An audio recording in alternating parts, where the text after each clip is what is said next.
ሰሞኑን ዴይሊ ሜል ላይ አንድ ከሲአይኤ ጋር በተያዘ የሙሴ ጽላትን በተመለከተ የወጣ መረጃ አለ። ፕሮጀክት ሰንስትሬክ በሚል ሲአይኤ እንደ አውሮፓውያን አቆጣጠር በታህሳስ 1988 ባደረገው ምርመራ የሙሴ ጽላት 10ቱ ትእዛዛት የተቀረጹበት ማለት ነው ለምዕተ ዓመታት በኢየሩሳሌም በቤተ መቅደስ ውስጥ ከቆየ በኋላ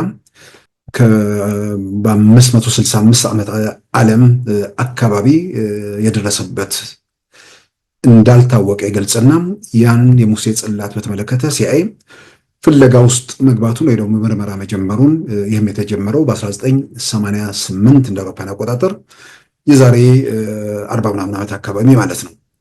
በዛ ምርመራ ውጤታቸው የሙሴ ጽላት በመካከለኛው ምስራቅ አንድ ቦታ ላይ ሰዎቹ አረብኛ ቋንቋ የሚናገሩ ነጫጭ ልብስ የሚለብሱ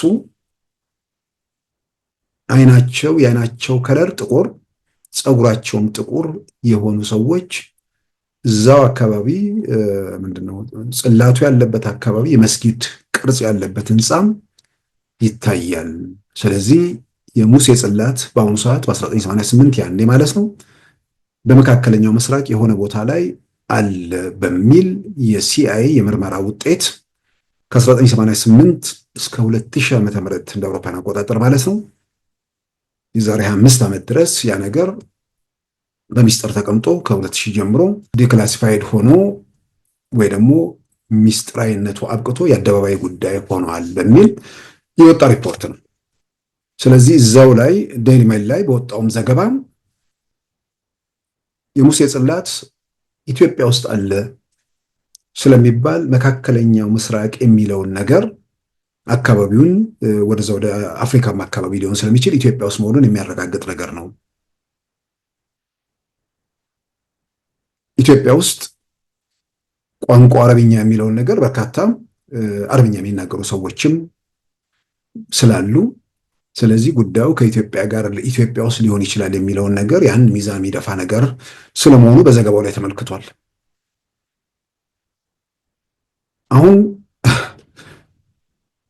የሙሴ ጽላት የት ነው ያለው የሚለው በአብዛኛው ኢትዮጵያ ውስጥ አክሱም ውስጥ መሆኑ በተለያየ መንገድ ግራሃም ኩክም በጻፉት መጽሐፍ ላይ ጭምር የተገለጸ ነገር አለ።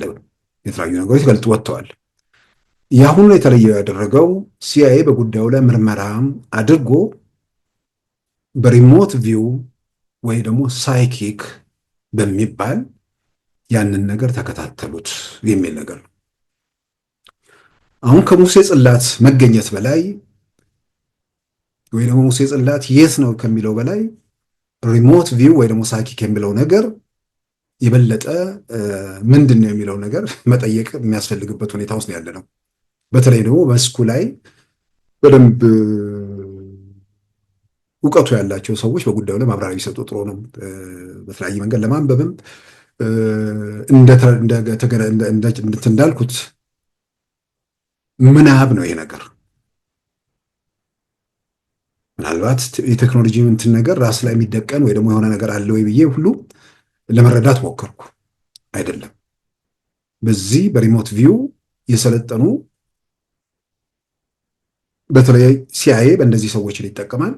ግን በዛ ብቻ ሳይሆን በተለያየ መስክ ላይ በዚህ በሪሞት ቪው የሚጠቀሙ ሰዎች አሉ። አንዳንዶቹ ተፈጥሯቸው ምጡቅ የሆነ ወይ ደግሞ የተሻለ ነገሮችን እንትን ማለት ችሎታ ያላቸው ሰዎች አሉ። ሌሎቹን ደግሞ በስልጠና መግራት ይቻላል የሚል ነገር ነው።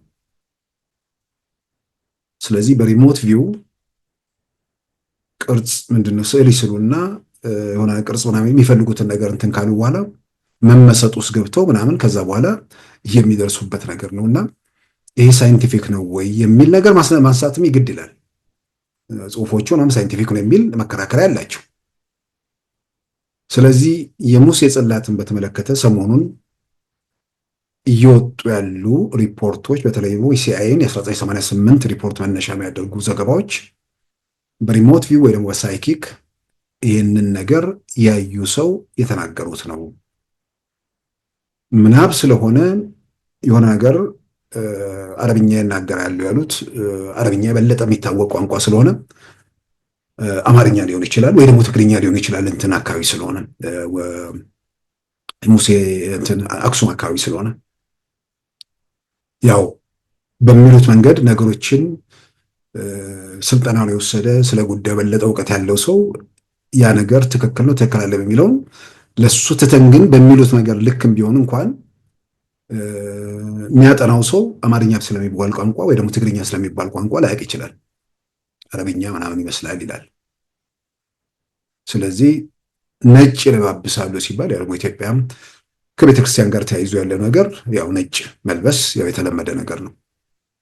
ስለዚህ በዴይሊ ሜል ላይ እንደተባለው ወደ ኢትዮጵያ አካባቢ የሙሴ ጽላት መኖሩን የሚያሳይም ነገር ነው። ከዛ በላይ ግን እኔ አሁንም ከዚህ ከሪሞት ቪው ጋር ተይዞ ባለ ጉዳይ ላይ በተለይ ስለዛ ጉዳይ ከአእምሮ ጋር ተያይዞ ያሉ ነገሮችን የሚያውቁ የሚገንት የሚሉ ሰዎች ምናልባት በዚህ ጉዳይ ላይ ማብራሪያ መስጠት የሚችሉ ሰዎች ካሉ እንደው መድረኩም ክፍት ነው፣ ለህብረተሰቡም ግንዛቤ ይሰጣል።